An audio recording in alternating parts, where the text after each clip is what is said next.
Ayah saya meninggal saat saya masuk pesantren. Dan baiknya saya rasakan luar biasa.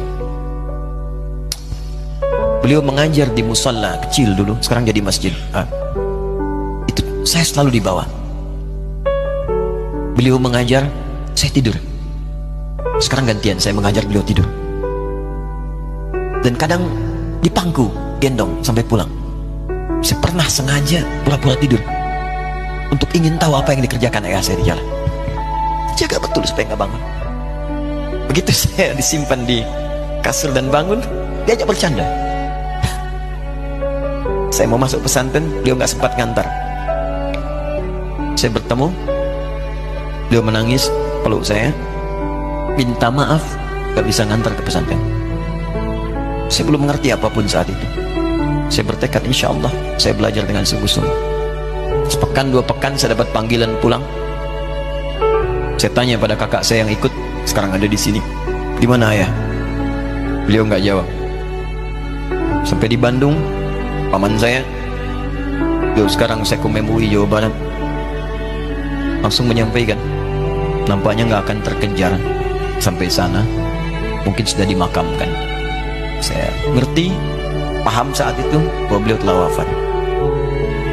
Maka saya pulang. Maghrib saya sampai, saya dapati ibu di ruangan tengah. Saya datangi, saya menahan tangis, tidak nangis sedikit untuk membahagiakan ibu saya. Saya datang, saya peluk, saya temani tidurnya. Itu pertemuan saya dengan ayah saya terakhir di mimpi. Saya bermimpi mulia, sudah pakai kemeja, tersenyum, mendadahi saya. Sudah. Besoknya saya cari ke kamar. Ternyata Allahu Akbar, apa yang selama ini saya pelajari di pesantren, kitabnya sudah ada di kamar semua, sudah disiapkan. Saya menangis saat itu. Saya bawa mushaf. Jadi bapak saya, ayah saya, itu bajunya pun saat wafat dibagikan kepada sahabat-sahabatnya. Bajunya, kitab-kitab ini dibagikan. Ibu saya menunjukkan kemudian ada jam yang nanti nak pakai. Saya bilang, simpanlah. Saya bawa mushaf.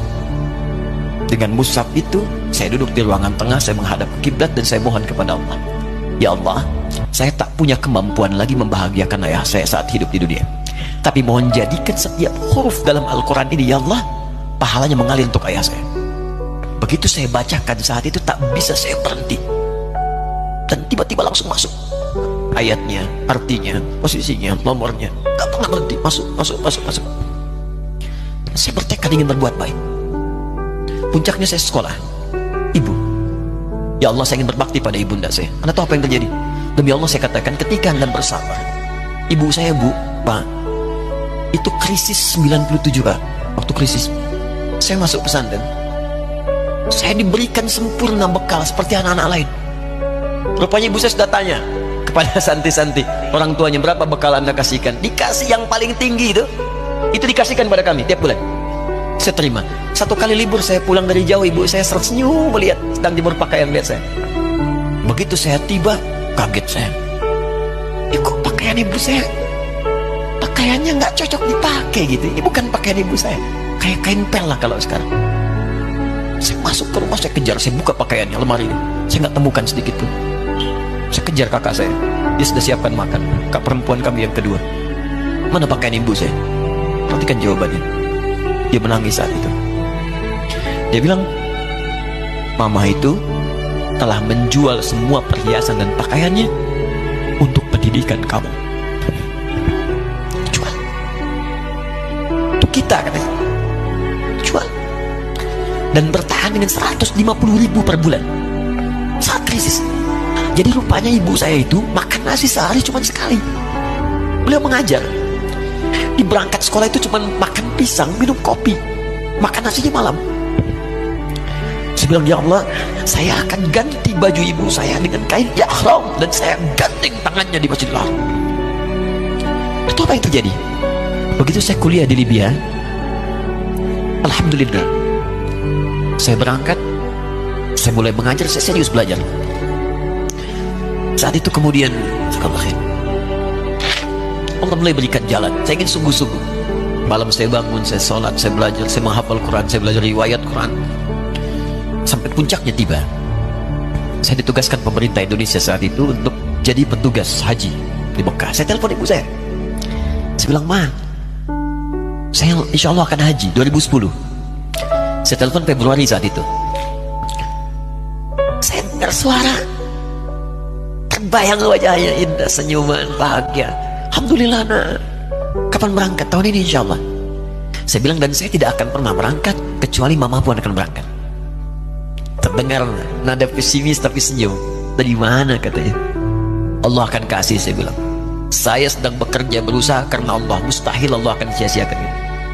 Berapa butuhnya? Porsinya 25 juta. Kapan harus ada? Bulan Juni. Ya, dari Februari ke Juni itu. Ya, Juli bukan Juni, Juli. Ya, jadi saya masih ingat bulan 7, 5 bulan itu. Saya ibu, Pak, nabung saya. Saya beli tabungan, saya niatkan untuk ibu saya haji. Bulan Juli masih setor 25 juta. Jadi semua tabungan masukin situ. Ada yang ngajar ngasih, masukin situ. Masukin semua. Tepat sepekan sebelum itu kemudian didaftarkan, saya buka tabungan. Allahu Akbar, karunia Allah luar biasa. Tadi butuh berapa? 25 juta. Begitu dibuka, Masya Allah, 1 juta. Karena beasiswa nggak banyak, 1 juta. Tapi 3 hari sebelum daftar, entah dari mana ibu-ibu pengajian nih KBRI datang. Ustaz, ibu katanya mau haji juga ya? Ustaz mau haji ya? Ibu ikut ya? Sudah nggak usah dipikirin, nanti kami yang pikirkan semuanya. Tiba-tiba dikirim, bayar porsinya di sana, dapat koper paling besar. Bayangkan, tadinya kopernya belum datang, telepon lagi, nak, koper belum datang katanya. Saya bilang, Ma, tenang aja, apa hajinya nggak jelas ini? Tidak jelas, saya bilang, insya Allah. Ya. Nah, cuman beritanya berbeda. Begitu saya telepon lagi, Ma, gimana bisa? Nah, telah keluar pengumumannya. Kapan, Ma? 2013. Loh, kan saya hajinya 2010, nggak bisa, harus 2010. Lihat kalimat ibunda saya. Nah, jangan pernah mengambil hak orang lain. Kalau kasih 2013, Alhamdulillah. Saya bilang, Ma, kita tidak harus mengambil hak orang lain, tapi kita meminta kepada Allah yang memanggil kita. Boleh jadi Allah akan berikan tambahan kuota pada tahun ini. Doa lagi, minta, datang ke masjid. Tiba-tiba ada sedang oki di Istanbul saat itu, keputusan 1.000. Setiap ada 1.000 muslim, 1 kuotanya. Saat itu Indonesia dapat tambahan 22.000, termasuk ibu saya ada di situ. Ya, acara malam Al-Qadar 27 Ramadan, malam masih ingat betul, saya jadi MC dengan rektor pada saat itu. Saya nggak pernah bawa handphone, tiba-tiba handphone itu saya bawa, berbunyi kemudian telepon itu. Saya minta pada rektor izin, saya angkat dulu, diperkenankan. Saya kemudian ke belakang masjid, saya angkat. Tiba-tiba saya dengar suara sudah menangis. Nah, katanya, kenapa, Ma? Alhamdulillah, Mama bisa haji. Ternyata kuota itu termasuk ibu saya. 5 bulan, Pak. Pena biasa. Nggak bayar tambahan, nggak ada macam-macam, bisa berangkat. Begitu saya berangkat duluan, saya tungguin betul di apartemennya, di maktabnya sampai datang. Begitu sudah datang, saya nggak sapa, saya lihat dari jauh. Bahagianya saya bisa mengganti pakaian tadi yang lusuh dengan kain ihram. Saya perhatikan, saya ikuti dari belakang. Di lift, saya ikuti. Di jalan, saya ikuti. Begitu sampai Masjidil Haram, saya gandeng tangannya. Ma, kita sama-sama. Labbaik Allahumma labbaik. Labbaik la syarika lak labbaik. Saya tawaf, saya gandeng ibu saya lindungi supaya dapat kenikmatan dalam tawafnya. Begitu saya rasakan bagaimana Sayyidah Hajar bekerja keras untuk Ismail. Saya balas di situ.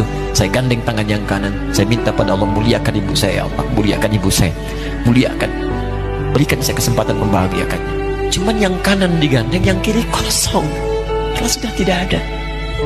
Jadi ketika Anda belajar pun untuk menjadi ulama, Allah akan muliakan Anda. Orang tua Anda akan dapat bagiannya. Yang hafal Quran itu Musa, yang bisa haji bapak ibunya. Kemarin saya jadi Amirul Hajj dari kedutaan Saudi berangkat, membawa 350 orang rombongan. Siapa yang saya bawa? Ahli Quran yang hafal Quran, anak-anaknya. Ahmad Kamil yang haji, pengajarnya, murabbinya, ibunya, temannya, banyak yang berangkat. Yang berangkat siapa? Calon ulama. Jadi ulama itu jangankan sudah jadi, kalau benar caranya, baru bergerak pun Allah pasti akan jaga. Kalau benar caranya. Di satu pertanyaan tadi, pilih mana orang soleh atau ulama? Jangan pisahkan. Karena jadi ulama itu adalah tingkat tertinggi bagian dari orang saleh.